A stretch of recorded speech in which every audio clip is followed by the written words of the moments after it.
Hello, this is your host Todd Lewis, the Praise of Folly podcast. Today is episode 21 of Sutton and Wall Street and episode 3 of Wall Street and Hitler. Chapter 4, Standard Oil fuels World War II. In 2 years, Germany will be manufacturing oil and gas enough out of soft coal for a long war.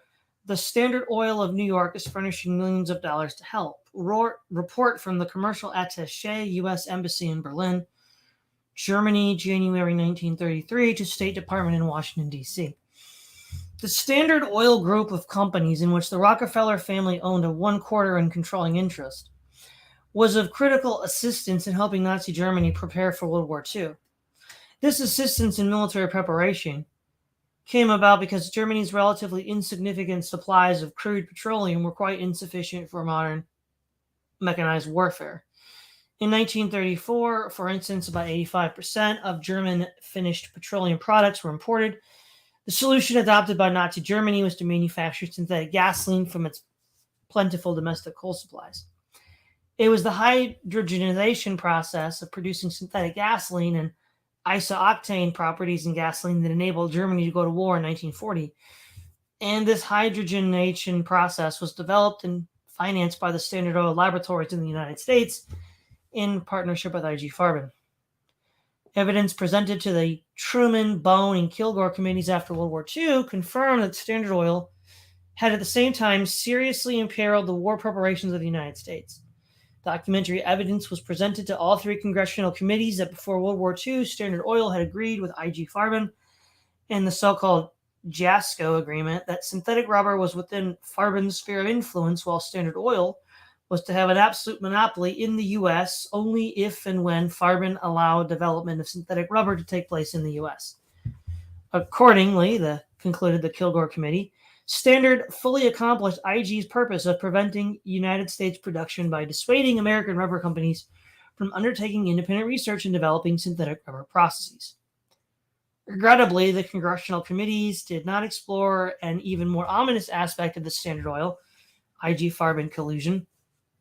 And at this time, directors of Standard Oil of New Jersey had not only strategic warfare affiliations to IG Farben, but had other links with Hitler's Germany, even to the extent of contributing through German subsidiary companies to Heinrich Himmler's personal fund and with membership in Himmler's circle of friends as late as 1944. During World War II, Standard Oil of New Jersey was accused of treason for this pre-war alliance with Farben, even while its continued wartime activities within Himmler's circle of friends were unknown. The accusation of treason was vehemently denied by Standard Oil. One of the more prominent of these defenses was published by R.T. Haslam, a director of Standard Oil of New Jersey in the Petroleum Times, December 25, 1943, and entitled Secrets Turned into Mighty War Weapons Through IG Farben Agreement. This was an attempt to turn the tables and present the pre-war collusion as advantageous to the United States. Whatever may have been Standard Oil's wartime recollections and hasty defense, the 1929 negotiations and contracts between Standard and IG Farben were recorded in the contemporary press and described the agreement between Standard Oil of New Jersey and IG Farben and their intent. In April 1929, Walter C. Teagle, president of Standard Oil of New Jersey, became a director of the newly organized American IG Farben. Not because Teagle was interested in the chemical industry, but because it has for some years past enjoyed a very close relationship with certain branches of the research work of the IG Farben industry, which bear closely upon the oil industry. It was announced by Teagle that joint research work on production of oil from coal had been carried out on for the same time, and that a research laboratory of this work was to be established in the United States. In November 1929, this jointly owned Standard Farben Research Company was established under the management of the Standard Oil Company of New Jersey. And all research and patents relating to production of oil from coal held by both IG and Standard were pooled. Previously, during the period 1926 to 1929, the 2 companies had cooperated in development of the hydrogenation process, and experimental plants had been placed in operation in both the U.S. and Germany. It was now proposed to erect new plants in the U.S. at Bayway, New Jersey, and Baytown, Texas, in addition to expansion of the earlier experimental plant at Baton Rouge. Standard announced. The importance of the new contract as applied to this country lay in the fact that it made certain that the hydrogenation process would be developed commercially in this country under the guidance of American oil interests. In December 1929, the new company, Standard IG Company, was organized. F.A. Howard was named president, and its German and American directors were announced as follows: E.M. Clark, Walter Duisberg, Peter Hurl, R.A. Riedemann, H.G. Seidel, Otto von Schenk, and Guy Wellman. The majority of the stock in the research company was owned by Standard Oil. The technical work, the process development work, and the construction of the 3 new oil from coal plants in the United States was placed in the hands of Standard Oil Development Company, the Standard Oil technical subsidiary. It is clear from these contemporary reports that the development work on oil from coal was undertaken by Standard Oil of New Jersey within the United States, in Standard Oil plants, and with majority financing and control by Standard. The results of this research were made available to IG Farben and became the basis for the development of Hitler's oil from coal program, which made World War II possible. The Haslam article, written by a former professor of chemical engineering at MIT, then vice president of Standard Oil of New Jersey, argued, contrary to the recorded facts, that Standard Oil was able, through its Farben agreements, to obtain German technology for the United States. Haslam cited the manufacture of toluol and paratone openol used to stabilize viscosity of oil, an essential material for desert and Russian winter tank operations, and Buna rubber. However, this article, with its erroneous self-serving claims, found its way to wartime Germany and became the subject of a secret IG Farben memorandum dated June 6, 1944, from Nuremberg defendant and then Farben official von Kinnereim to follow Farben management officials. This Kinnereim secret memo set out these facts Haslam avoided in his Petroleum Times article. The memo was in fact a summary of what Standard was unwilling to reveal to the American public, i.e., the major contribution made by Standard Oil of New Jersey to the Nazi war machine. The Farben memorandum states that the Standard Oil agreements were absolutely essential for IG Farben. The closing of an agreement with Standard was necessary for technical, commercial, and financial reasons. Technically, because the specialized experience which was available only in a big oil company was necessary to the further development of our processes, and no such industry existed in Germany. Commercially, because in the absence of the state economic control in Germany at that time, IG had to avoid a competitive struggle with the great oil powers, who always sold the best gasoline at the lowest price in the contested markets. Financially, because IG, which had already spent extraordinarily large sums for the development of the process, had to seek financial relief in order to be able to continue development in other new technical fields, such as Buna. The Farben memorandum then answered the key question: what did IG Farben acquire from Standard Oil that was vital for the conduct of the war? The memo examines these products cited by Haslam, i.e. isooctane, toluol, openol, paratone, and Buna, and demonstrates that contrary to Standard Oil's public claim, their technology came to a great extent from the United States, not from Germany. On isooctane, the Farben memorandum reads in part: by reasons of their decades of work on motor fuels, the Americans were ahead of us in their knowledge of the quality requirements that were called for by the different uses of motor fuels. In particular, they had developed at great expense a large number of methods of testing gasoline for different uses. On the basis of their experiments, they had recognized the good anti-knock quality of isooctane long before they had any knowledge of our hydrogenation process. This proved by the simple fact that in American fuels are graded in octane numbers, and isooctane was entered as the best fuel with the number 100. All this knowledge naturally became ours as a result of the agreement, which saved us much effort and protected us against many errors. IG Farben adds that Haslam's claim that the production of isooctane became known in America only through the Farben hydrogenation process was not correct. Especially in the case of isooctane, it is shown that we owe much to the Americans because in our work we could draw widely on American information on the behavior of fuels and motors. Moreover, as we were also kept currently informed by the Americans of the progress of their production process and its further development. Shortly before the war, a new method for the production of isooctane was found in America. Alkylation with isomerization as a preliminary step.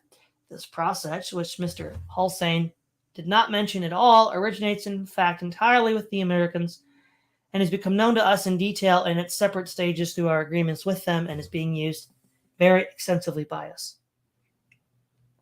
On toluol, I.G. Farben points to a factual inaccuracy in the Haslam article.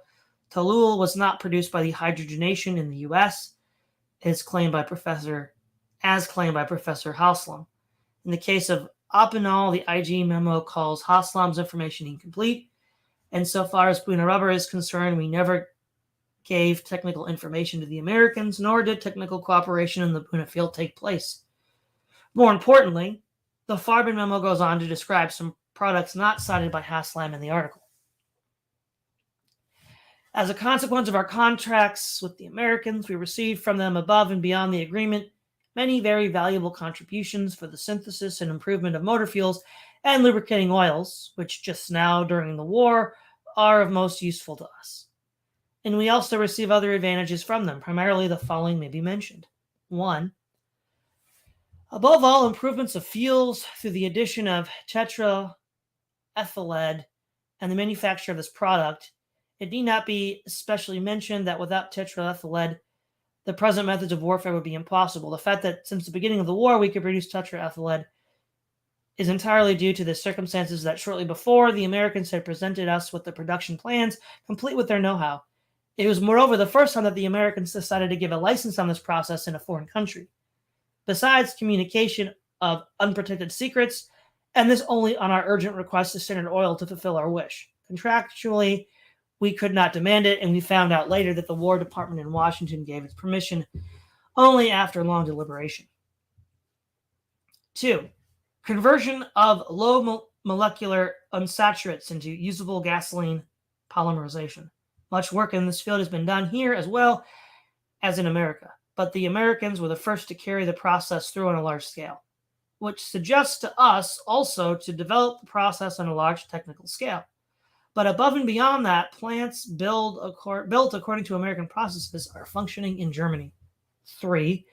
In the field of lubricating oils as well, Germany, through the contract with America, learned of experience which is extraordinarily important for present-day warfare. In this connection, we obtain not only the experience of Standard, but through Standard, the experience of General Motors and other large American motor companies as well. 4. As further remarkable example of advantageous effects for us of the contract between IG and Standard Oil, the following should be mentioned. In the years 1934 and 1935, our government had the greatest interest in gathering from abroad a stock of especially valuable mineral oil products. In particular, aviation gasoline and aviation lubricating oil, and holding it in reserve to an amount approximately equal to $20 million at market value. The German government asked IG if it were not possible, on the basis of its friendly relations with Standard Oil, to buy this amount in Farben's name. Actually, however, as trustee of the German government, the fact that we actually succeeded by means of the most difficult negotiations in buying the quantity desired by our government from the American Standard Oil Company and the Dutch and English Royal Shell Group, and in transporting it to Germany was made possible only through the aid of Standard Oil Co. Ethyl-lead for the Wehrmacht. Another prominent example of the Standard Oil assistance to Nazi Germany in cooperation with General Motors was in supplying ethyl-lead. Ethyl fluid is an anti-knock compound used in both aviation and automobile fuels to eliminate knocking and so improve engine efficiency. Without such anti-knocking compounds, modern mobile warfare would be impractical. In 1924, the Ethyl Gasoline Corporation was formed in New York City, jointly owned by the Standard Oil Company of New Jersey and General Motors Corporation, to control and utilize U.S. patents for the manufacture and distribution of tetraethyllead and ethyl fluid in the U.S. and abroad. Up to 1935, manufacture of these products was undertaken only in the United States. In 1935, Ethyl Gasoline Corporation transferred its know-how to Germany for use in the Nazi rearmament program. This transfer was undertaken over the protests of the U.S. government. Ethyl's intention to transfer its anti-knocking technology to Nazi Germany came to the attention of the Army Air Corps in Washington, D.C. on December the 15th, 1934, E.W. Webb, president of Ethel Gasoline, was advised that Washington had learned of the intention of forming a German company with the IG to manufacture ethyl lead in that country. The War Department indicated that there was considerable criticism of this technological transfer, which might have the gravest repercussions for the U.S., that the commercial demand for ethyl lead in Germany was too small to be of interest, and it has been claimed that Germany is secretly arming an ethyl lead would doubtless be valuable aid to military airplanes. The ethyl company was then advised by the Army Air Corps that under no conditions should you or the board of directors of the Ethel Gasoline Corporation disclose any secrets or know-how in connection with the manufacture of tetraethyl lead to Germany. On January the 12th, 1935, Webb mailed to the Chief of the Army Air Corps a statement of facts, which was in fact a denial that any such technical knowledge would be transmitted. He offered to insert such a clause in the contract to guard against any such transfer. However, contrary to the pledge to the Army Air Corps, Ethel subsequently signed a joint production agreement with the IG Farben in Germany to form Ethel GmbH and with Montecatini in its fascist Italy for the same purpose. It is worth noting that the directors of Ethel Gasoline Corporation at the time of this transfer, E.W. Webb, president and director, C.F. Kettering, R.P. Russell, W.C. Teagle, Standard Oil of New Jersey, and trustee of FDR's Georgia Warm Springs Foundation, F.A. Howard, E.M. Clark, Standard Oil of New Jersey, A.P. Sloan, Jr., D. Brown, J.T. Smith, and W.S. Parrish of Standard Oil of New Jersey. The IG Farben files captured at the end of the war confirmed the importance of this particular technical transfer for the German Wehrmacht. Since the beginning of the war, we have been in a position to produce lead tetraethyl solely because a short time before the outbreak of the war, the Americans had established plants for us ready for production and supplied us with all available experience. In this manner, we did not need to perform the difficult work of development because we could start production right away on the basis of all the experience that the Americans had had for years. In 1938, just before the outbreak of the war in Europe, the German Luftwaffe had an urgent requirement for 500 tons of tetraethyl lead. Ethel was advised by an official of DuPont that such quantities of ethyl would be used by Germany for military purposes. This 500 tons was loaned by the Ethel Export Corporation of New York to Ethel GmbH of Germany, and a transaction arranged by the Reich Air Ministry with IG Farben director Mueller Conradi. The collateral security was arranged in a letter dated September 21st, 1938, through Brown Brothers, Harriman & Co. of New York. Standard Oil of New Jersey and synthetic rubber. The transfer of ethyl technology for the Nazi war machine was repeated in the case of synthetic rubber.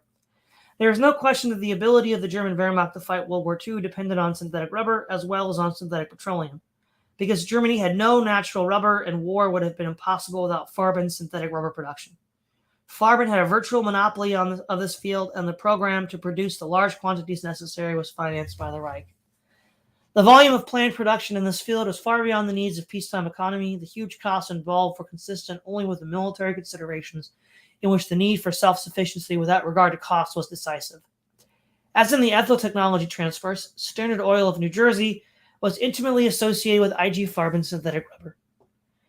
A series of joint cartel agreements were made in the late 1920s aimed at a joint world monopoly of synthetic rubber. Hitler's 4-year plan went into effect in 1937, and in 1938, Standard provided IG Farben with its new butyl rubber process. On the other hand, Standard kept the German Buna process secret within the United States, and it was not until June 1940 that Firestone and U.S. Rubber were allowed to participate in testing butyl and granted the Buna manufacturing licenses. Even then, Standard tried to get the U.S. government to finance a large-scale Buna program, reserving its own funds for the more promising butyl process.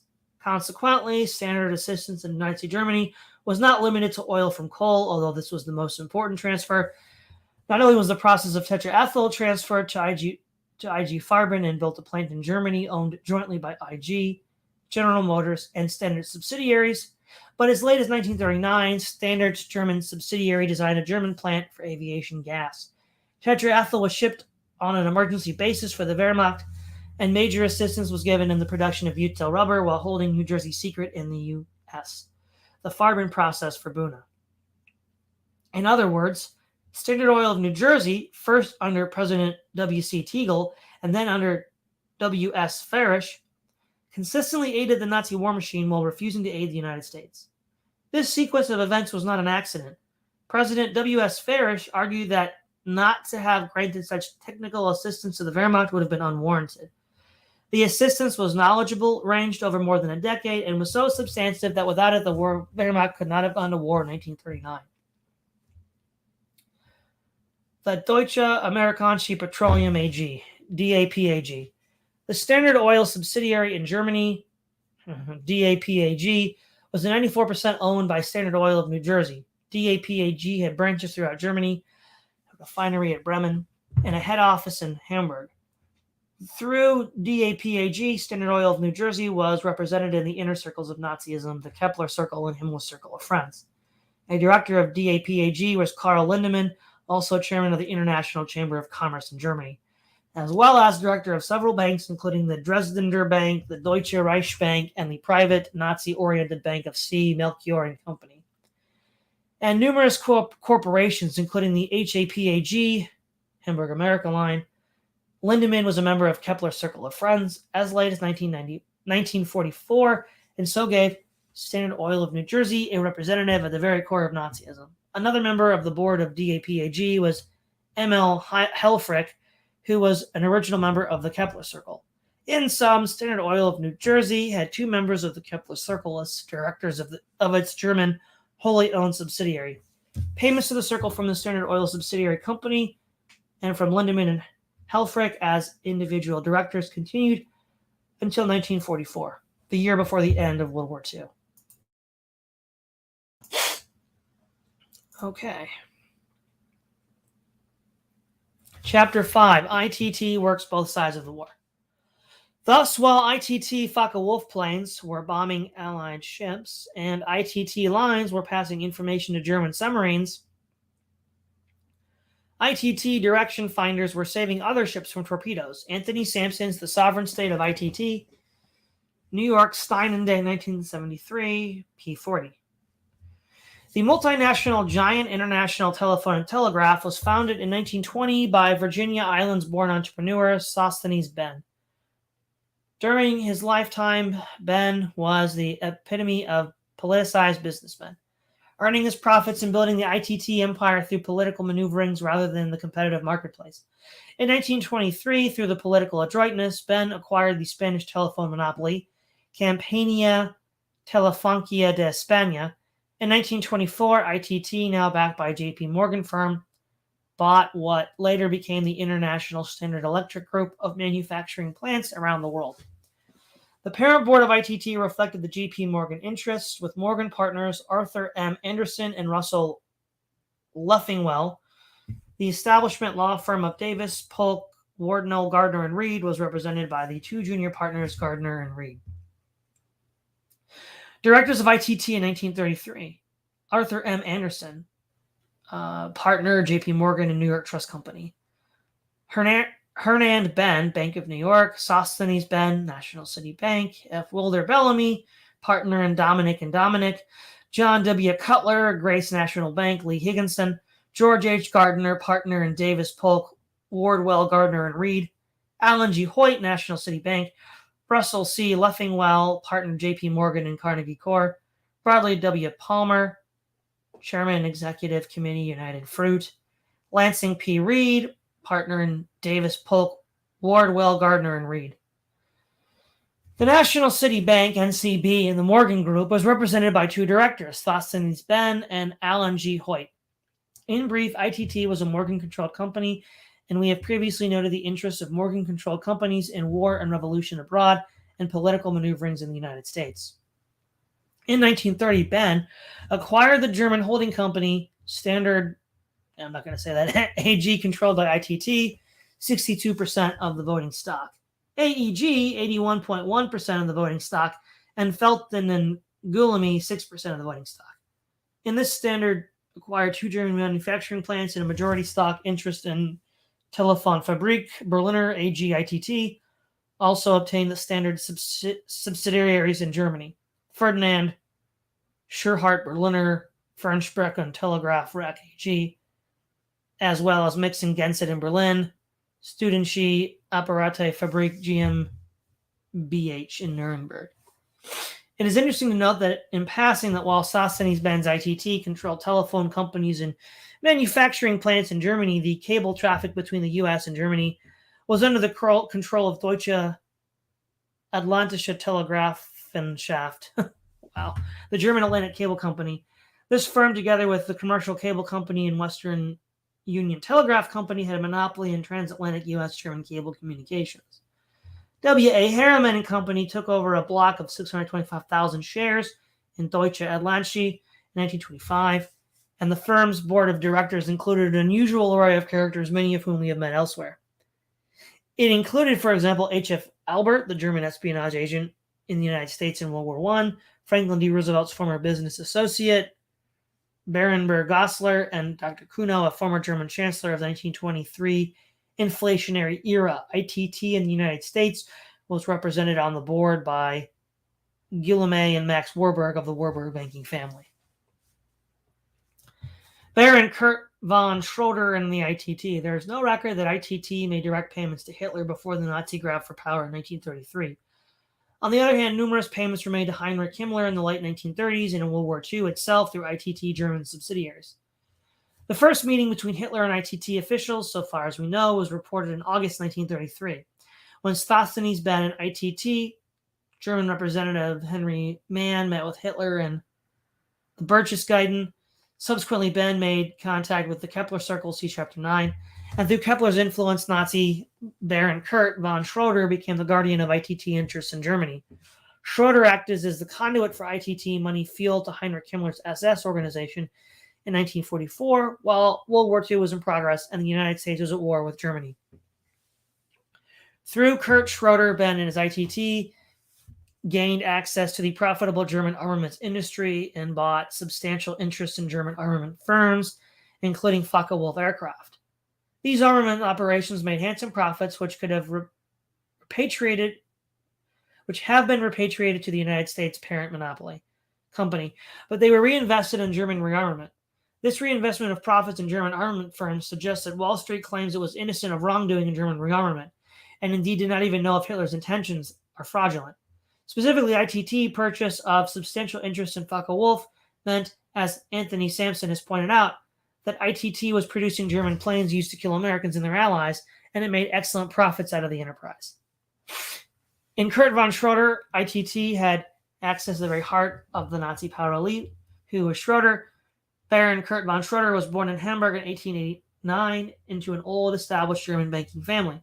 An earlier member of the Schroeder family moved to London, changed his name to Schroeder without the Riesis, and accompanied the banking firm of J. Henry Schroeder in London and J. Henry Schroeder Banking Corporation in New York. Kurt von Schroeder also became a partner in the private Cologne bank, J. H. Stein and Company, founded in the 18th century. Both Schroeder and Stein had been promoters in a company with French financiers of the 1919 German separatist movement, which attempted to split the Rhineland away from Germany in its troubles.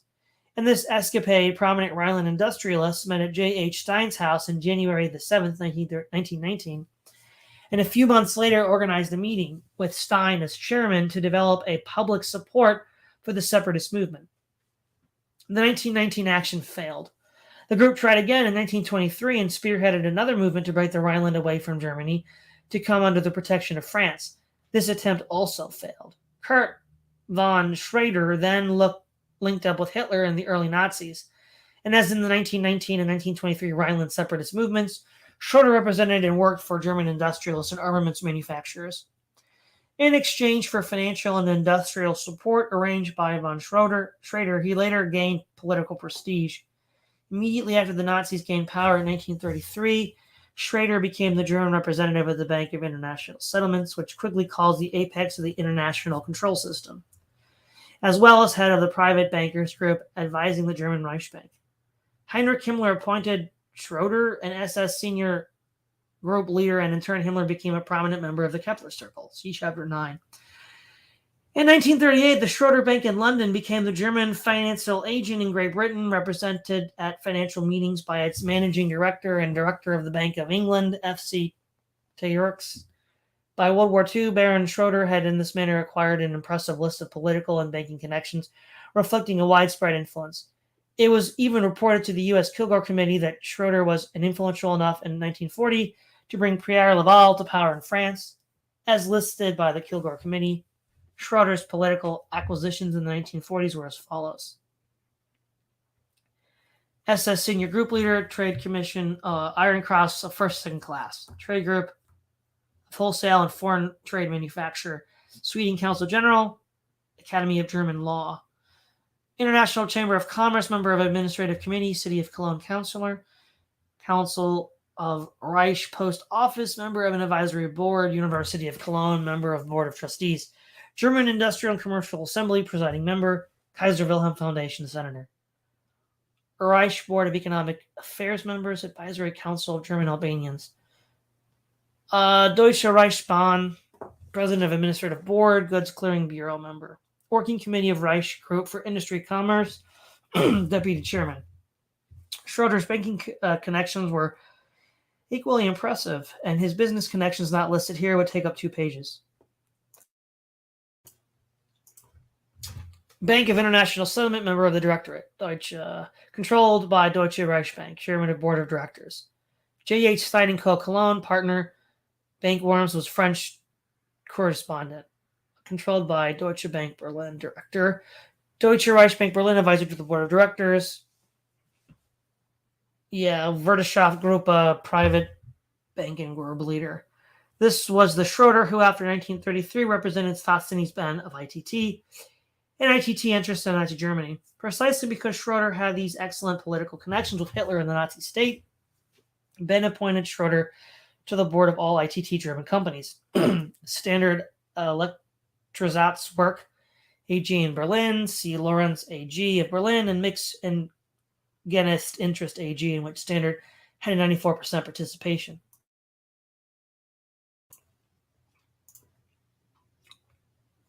In the mid-1930s, another link was forged between Wall Street and Schroeder, this time through the Rockefellers.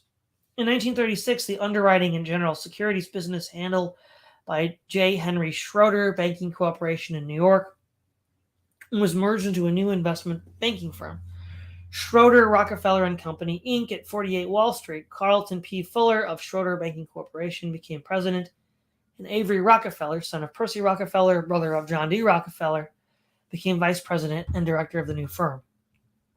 Previously, Avery Rockefeller had been associated with the behind the scenes with J. Henry Schroeder Banking Corporation. The new firm brought him out into the open. Westrick, Texaco, and ITT. ITT had yet another conduit to Nazi Germany through German attorney Dr. Gerhard Westrick. Westrick was one of a select group of Germans who had conducted espionage in the United States during World War I. The group included not only Kurt von Schroeder and Westrick, but also Franz von Papen, whom we shall meet in company with James Paul Warburg of the Bank of Manhattan in Chapter 10, and Dr. Heinrich Albert. Albert, supposedly German commercial attaché in the U.S. in World War I, was actually in charge of financing von Papen's espionage program. After World War I, Westrick and Albert formed the law firm of Albert and Westrick, which specialized in and profited heavily from the Wall Street reparations loans. The Albert and Westrick firm handled the German end of the J. Henry Schrödinger banking loans, while the John Foster Dulles firm of Sullivan and Cromwell in New York handled the U.S. end of Schroeder's loans. Just prior to World War II, the Albert Papen Westrick espionage operation in the United States began to repeat itself. Only this time the American authorities were more alert. Westrick came to the United States in 1940, supposedly as a commercial attaché, but in fact as Ribbentrop's personal representative. A stream of visitors to the influential Westrick included prominent members of U.S. petroleum and industrial firms, and this brought Westrick to the attention of the FBI. Westrick at this time became a director of all ITT operations in Germany. In order to protect ITT interests' presence during the expected U.S. involvement in the European War. Among his other enterprises, Westerick attempted to persuade Henry Ford to cut off supplies to Britain, and the favored treatment given by the Nazis to Ford interest in France suggests that Westerick was partially successful in neutralizing US aid to Britain.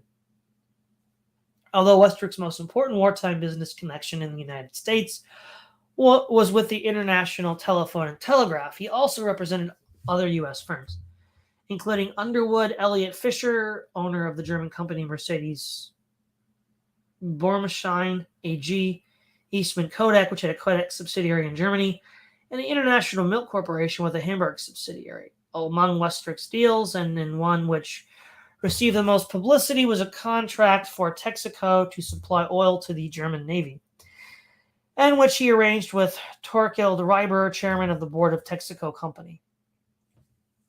In 1940, Reiber discussed an oil deal with Hermann Göring, and Westerick in the United States worked for Texas Oil Company. His automobile was bought with Texaco funds, and Westerick's driver's license application gave Texaco as his business address.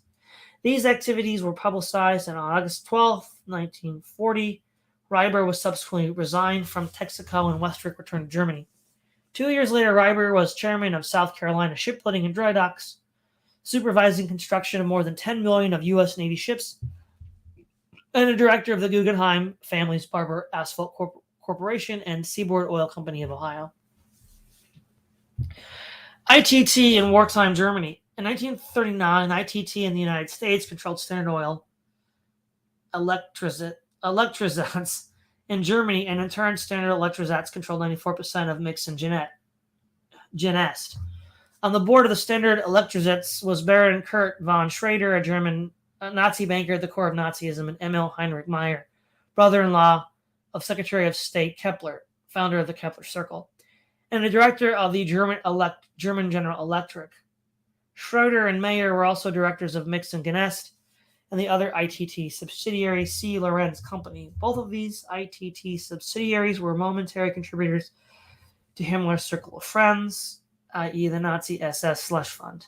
As late as 1944, Mix and Genest contributed 5,000 Reichsmarks to Himmler, and Lorenz contributed 20,000 Reichsmarks. In short, during World War II, International Telephone and Telegraph was making cash payments to SS leader Heinrich Himmler. These payments enabled ITT to protect its investment in Focke-Wulf, an aircraft manufacturing firm producing fighter aircraft used against the United States. The interrogation of Kurt von Schroeder on November the 19th, 1945, points up the deliberate nature of the close and profitable relationship between Colonel Sosthenes Ben of ITT, Westerick, Schroeder, and the Nazi war machine during World War II. And this was a deliberate and knowledgeable relationship. Question. You have told us in your earlier testimony a number of companies in Germany in which the International Telephone and Telegraph Company or the Standard Electric Company had a participation. Did either International Telephone and Telegraph Company or the Standard Electric Company have a participation in any other company in Germany? Yes, the Lorenz Company, shortly before the war, took a participation of about 25% in Focke-Wulf AG in Bremen. Focke-Wulf was making airplanes for the German Air Ministry. I believe that latter was as a Focke-Wulf expanded and took in more capital, that the interest of Lorenz Company dropped a little below this 25%. Question. So this participation in Focke-Wulf by Lorenz Company began after Lorenz Company was nearly 100% owned and controlled by Colonel Ben through the International Telephone and Telegraph Company. Answer, yes. Question, did Colonel Ben approve of this investment by the Lorenz Company in Focke-Wulf? Answer, I am confident that Colonel Ben approved before his representatives who were in close touch with him formally approved the transaction. Question, what year was it that Lorenz Company made this investment which gave it this 25% participation in Focke-Wulf? I remember it was shortly before the outbreak of the war. That is, shortly before the invasion of Poland. Question. Would Westerick know all about the details of this participations of the Lorenz Company in Focke-Wulf AG of Bremen? Answer. Yes, better than I would. Question. What was the size of the investment that the Lorenz Company made in the Focke-Wulf AG of Bremen, which gave them the initial 25% participation? Answer. 250,000 Reichsmarks initially, and this was substantially increased, but I don't recall the extent of the additional investments that Lorenz Company made to this Focke-Wulf AG of Bremen. Question. From 1055 until the outbreak of the European War, was Colonel Ben in position to transfer the funds from investments of the companies in Germany to the companies in the United States? Answer: yes. While it would have required that his companies take a little less than the full dividends because of the difficulty of securing foreign exchange, the great bulk of the profits could have been transferred to the company of Colonel Ben in the United States. However, Colonel Ben did not elect to this, and at no time did he ask me if I could accomplish this for him. Instead, he appeared to be perfectly content to have all the profits of the companies in Germany, which he and his interests controlled, reinvesting these profits in new buildings and machinery and any other enterprises engaged in producing armaments. Another one of these enterprises, Huth and Company, GmbH of Berlin, which made radio and radar parts, many of which were used in equipment going to German armed forces. The Lorenz Company, as I recall it, had a 50% participation in Huth and Company. The Lorenz Company also had a small subsidiary which acted as a sales agency for the Lorenz Company to private customers. Question: you were a member of the board of the Lorenz Company's board of directors from about 1935 up to the present time. During this time, the Lorenz Company and some of the other companies, such as Focke-Wulf, with which it had large participations, were engaged in the manufacture of equipment for armaments and war production. Did you know or did you hear from any protest made by Colonel Ben of his representatives against the companies engaged in these activities preparing Germany for war? Answer: no. Question: are you positive that there was no other occasion in which you were asked by either Westrick, Mann, Colonel Ben, or any other person connected with the International Telephone and Telegraph Company interests in Germany to intervene on behalf of the company with the German authorities? Answer: yes. I don't remember any requests for my intervention in any manner of importance to the Lorenz Company or any other international telephone and telegraph interests in Germany. I have read this record of this interrogation, and I swear that the answers I have given to the question of Messrs. Adams and Pauju are true to the best of my knowledge and belief. It was the story of ITT Nazi cooperation during World War II and ITT association with Nazi Kurt von Schroeder that ITT wanted to conceal. It almost was successful in concealing. James Stewart Martin recounts how during the planning meetings of the Finance Division of the Control Commission, he was assigned to work with Captain Norbert A. Bogdan, who, out of uniform with Vice President of the J. Henry Schroeder Banking Corporation of New York, Martin relates that Captain Bogdan had argued vigorously against investigation of the Stein Bank on the grounds that it was small potatoes.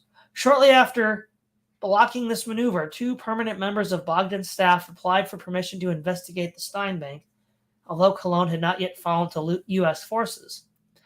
Martin recalls that the intelligence division blocked that one, and so some information on the Stein-Schroeder Bank ITT operation survived.